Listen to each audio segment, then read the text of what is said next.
introduction to HTML.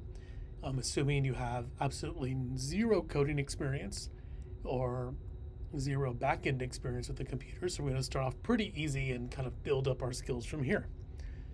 So HTML stands for Hypertext Markup Language. Now, what HTML does is it's a language that allows us to read websites using an internet browser so that we're able to see images and look at hyperlinks and read other types of documents and formatting as a web page. Because all web pages are actually just code and they're written in HTML, Hypertext Markup Language. But when we use our web browser, and a web browser is something like Safari, Firefox, Google Chrome, the old Internet Explorer, or the old Netscape browsers that help us actually, they give us what's called a graphical user interface, or a GUI, so that we can actually read a website instead of looking at code, which is just a bunch of brackets and letters. So by learning how to write HTML, it allows us to be able to edit web pages and to create our own web pages and websites once we put them all together. So HTML helps us to create web documents. Web documents are web pages that include text, images, the different formatting that we see, the hyperlinks to connect one document to another. And HTML documents consist of text and markup tags, which are used to define the structure and the appearance and the function of the information, because all of these markup tags are telling your web browser what to show us. So when I talk about computer code, I want us to use the skills that we already have as graduate students. So as graduate students, we know how to read. We know how to read from left to right. We know how to read from up to down. And we know how to use context clues in order to gain understanding of any information that we're looking at. So we're going to basically look at coding the way that we would look at reading. So here's a paragraph, something that you've probably seen all the time, but we're going to break this down into pieces. So our heading of this little tiny document we have here is, I like to go swimming in the summer. And as typical with headings, it's a larger text size and it's bold, right? So it shows that it's a heading or a title. Then we have a paragraph of text. Swimming is my most favorite activity in the summer. When the sun is shining and the air is warm, you'll find me dipping in my backyard pool. It's not an impressive pool, only 3 feet deep, but it's mine. Simple paragraph. Then after that, there's a paragraph break between that paragraph and the next one, where you would usually hit your enter key or your return key to make a space. And then a new paragraph begins. There are 3 reasons why I like to swim. And then we have a bulleted list with 3 bullets. I get lots of exercise, I enjoy the freedom, I have an opportunity to be in the sun. So we're going to take that text as if we typed it up in a Word document, and we're going to look at how it would appear inside of a web browser. Okay, so this is a web browser. Yeah, we can see that we lose a little bit of the formatting from if it was something like a Word document. Now it says, I like to go swimming in the summer. That's our heading. Then we have our paragraph. Swimming is my most favorite activity in the summer. We have that paragraph break between this one and the next one. And you see there are 3 reasons I like to swim, followed by an unnumbered list. I get lots of exercise. I enjoy the freedom. I have an opportunity to be in the sun. One more thing I want to show you, and if you can see my mouse circling around this right now. At the top of the tab of the browser, you can see it says why I like to go swimming. And notice that why I like to go swimming isn't actually listed inside of the text that we look at. And that's because it's a header text that's coded so that the browser knows to name your tab something. And we'll talk about that a little bit later. I just want to show you that difference right now. But let's look at this document the way that we would code it so that it would look like this inside of a web browser. Okay, so here comes the code, and don't freak out, right? It's scary, but when we look at it, I want you just to read it from the top to the bottom. So we're going to start off where it says bracket, HTML bracket.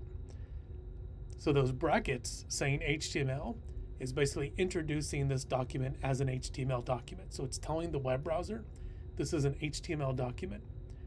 The next bracket that starts says heading or head. with the title, so the title bracket, and it says why I like to go swimming. And then backslash title, which means that the title is now ending. And then under that, it says backslash header, so it shows that the heading is now over. So this top part of the document is now reading. Open up an HTML file. Here's the header. Inside of the header, there's a title for the web page, why I like to go swimming. The title has now ended, so we're putting a backslash title. And then the header is now over, so we're putting backslash head. Now, when I go back,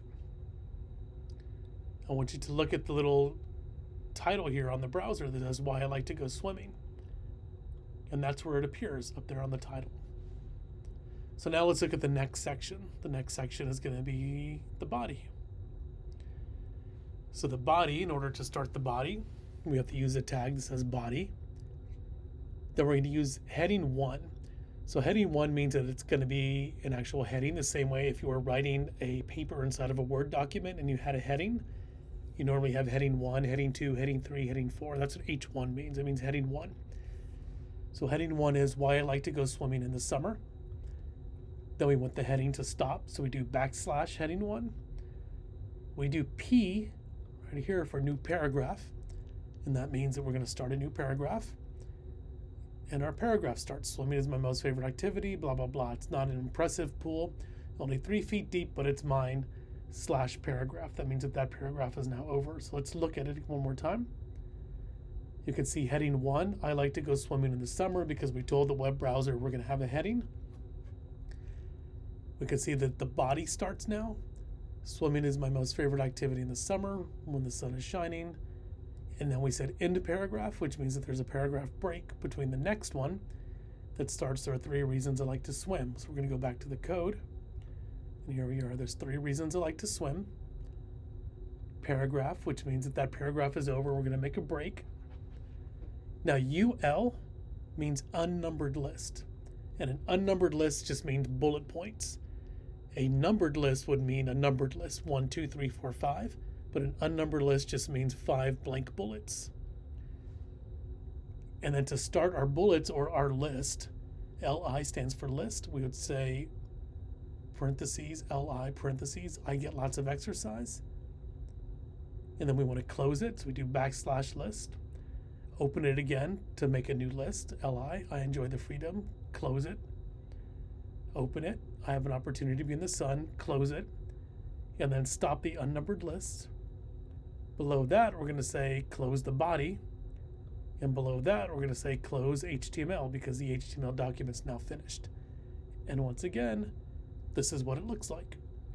Here's the paragraph space and the break. And then the 3 list. And then you don't see the rest of it because our document's over. And that's what a basic HTML document looks like. So we use syntax while we're writing this. In this class, because the definition can get a lot more complicated as you start learning coding, especially if you want to take the path to being like a software engineer. Syntax has several different meanings. For us in this class, it refers to the spelling and the grammar of a programming language. So computers are inflexible machines that only understand what you type, only if you type it in the exact form that the computer expects. And that exact form is called the syntax. So if you capitalize a word, the computer is going to react to that capitalization. So be sure that you mean to capitalize something if you don't. If you misspell something, the computer is not going to understand it because it's not in the syntax or the language that it needs to know. So everything needs to be precise when you're typing your code. The next stage to understand are tags and elements. So HTML has what we call tags, and these are the angled brackets. Basically what I was showing you with body and heading, and those are called tags. Anything that goes inside of those brackets. Inside the tags are words or letters that tell the computer what to do. For example, if you start a bracket, an open bracket with the B, and close it, it tells the browser to display bold text. So B stands for bold. And these words or letters that are inside of the brackets are called elements. So a tag has an element inside of it. Now, frequently used tags and elements are bold, which is B, italics, which is the I. So if you put an I in front of something, it's going to make it italic, and it's going to stay italics until you say \I, and that tells the computer to stop making it italics. Paragraph, all you have to do is put P. Unordered list is UL, or it's an unnumbered list, either one. And then you have list, which is LI. Will help form a list, and those are going to be the most frequent ones that you use, especially when you're first beginning making your HTML pages. And there's two types of markup tags. There's container tags, and these define a section of text using a start tag and an end tag. So for example, like I was just showing you, text placed inside of these tags would appear bold. So if we write the word hello inside of B/B, you get bold. Or hello in italics, it'd be I, hello, then close the I for italics. Then there's empty tags. So an empty tag represents a single occurrence of an instruction to the computer. So for example, if you have a paragraph or two lines and you want to put a break in between them, so you have a space, whereas normally in a Word document you might hit the keyboard command enter or return to put a space. In HTML you need to use the empty tag BR. And what's neat about HTML is it's changed. You can also just use the letter P for paragraph to make a break. And that's used to indicate that's just a single space following a text. So an HTML document's divided into two main sections, the heading and the body. So the heading, or the head, contains information describing the document, such as the title. Right, I showed you how you can put in the title and that shows up on your window on your browser. And the heading section is indicated by head and then /head for the tags. Now inside of your heading isn't just the title of your web page, but you also put your metadata inside of there. So metadata is what's associated with, you'll hear the term SEO, and that's search engine optimization. So search engine optimization are the words that you use for a web search to find your web page. So if you're using Google, if you want Google to find your web page, all of the words that you put inside of your header, inside of your metadata, those are going to be your search engine optimization words. So those are the words that the web browser looks for when it's searching the web. Now the body, that's the section where the web document actually lives, where your text lives, where your graphics, where your other elements. And the body section is always indicated by body, and then when you're finished, brackets /body, and those are the tags for you. So if we were to look at a really simple HTML document, we would open the document by saying HTML in brackets, because we're telling the computer that this is an HTML coded document. We would then have a header, so we'd say /head, the title of the page. This is the text that's shown at the top of your web browser. Then we'd close the header, and then we'd begin the next section, which is the body. And this is part of the web page that viewers would see in the browser. Close the body, and then you would have /HTML. So let's look at it one more time. So there's different ways to write these HTML documents. There's been HTML version, we're all the way up to, actually I'm not even sure, I think we're up to HTML8 now, maybe 7. But there's different ways to start these. This is one way where you can say !doc type HTML, or you can just write HTML. For our class, we're going to keep it very simple and just use HTML. We have our header, put things like your title and information for your search engines, title /my story header. Then we have the body. And you can notice what the term called nesting inside of the heading. So nesting is when you use more than one tag within the same tag. So you're nesting one tag inside of another. And the example is when you look at head, so we open up the header, and then within the header we have the title, and then we end the title, and that entire tag of title is nested within the HTML heading. So that's what we mean by nesting. And then you have your body.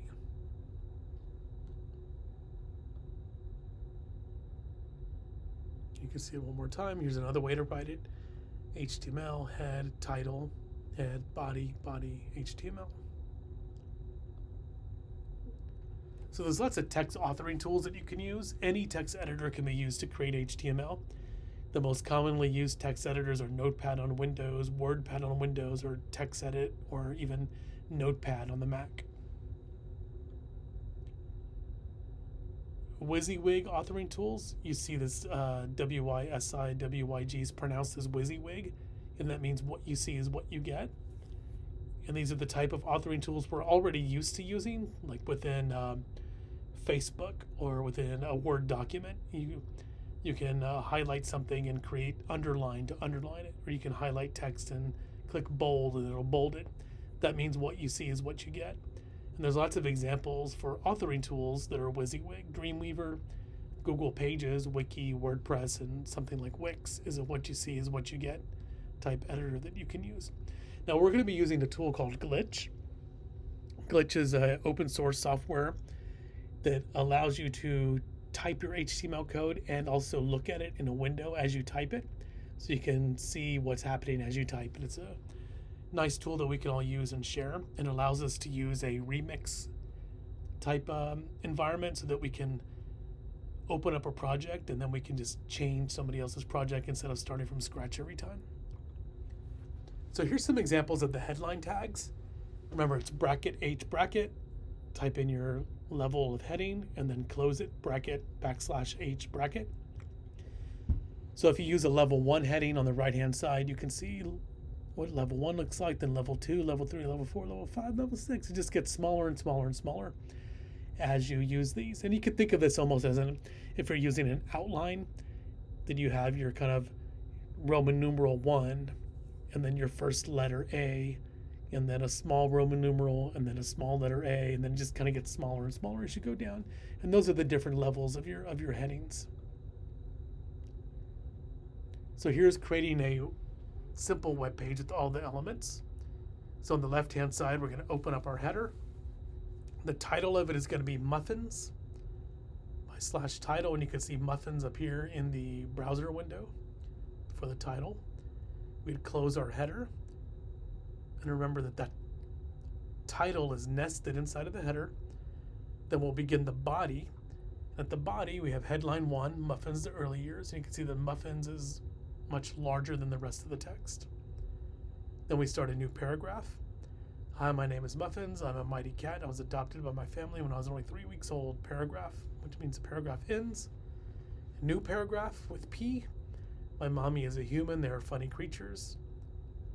Close the body, close the HTML, and that's the website that you get.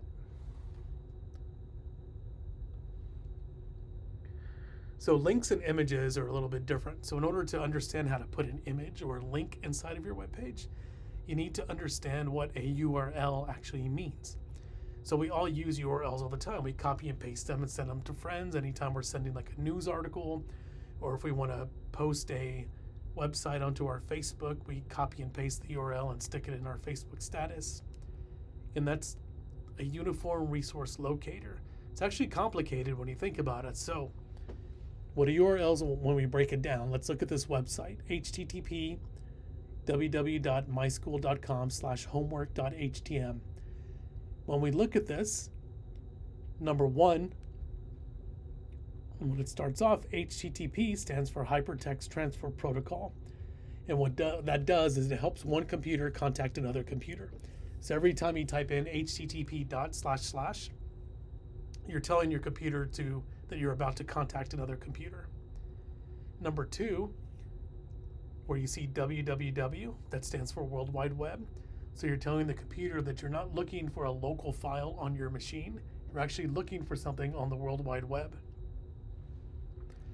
The next is your domain name. The domain name, in this case, is myschool.com. So we're telling the computer that we're using a protocol so that we can talk from one computer to another. We're going to go on the World Wide Web to do that, and we're going to this domain, which is myschool.com. Now, once we get to myschool.com, the next part of the URL is /homework.htm. So homework.htm or .html is the actual name of the file that's on that website that we want to go to. So we're telling the computer HTTP, we're talking from one computer to another. www. We're going to go on the World Wide Web. myschool.com is a domain name, so go to this server because that domain name lives on a server. And once you're on that server, I want you to go to the file /homework.html or .htm. And that's the name of the file that we're looking for, which in this case is a website. So let's get a little complicated now. In your HTML file, if you're writing a file and you want to make a link from your page to another page, there's a code that you have to use. And that code is bracket A space href, href equals. So you're saying, I want you to go to this reference. You type in the name of your URL that you want to go to, and then you put a bracket around it. And then you type in the text you would actually want somebody to see on your website, which would be Mount Rushmore. And then close your tag, bracket /a bracket. Now what this is showing you inside of the web page, you have your opening tag, which is A. You have an attribute name, which is a href. You're saying, I want you to reference this site. The reference name equals, so you're saying what it equals. You have the quotes, and the quote is telling you what the URL address is. So you type it in, that's your attribute value. You close the front part of that tag, because that's the reference. Then you type in the link name. This is what the user will actually see, Mount Rushmore. And then a closing tag, bracket /a bracket. And that's how you set up a link inside of your website. So href equals hypertext reference. It tells the browser that a hyperlink is coming. And in the attribute, there's always an attribute name and a value. So the attribute name, and then the value is what it's going to do. And that's a basic HTML link inside of an HTML page. So I hope this is helpful for you. I have a link for the slides. You can actually look at these and actually blow it up full screen, because I know the writing is kind of small for a video, and take your time with this. So we're going to practice writing HTML files. Good luck.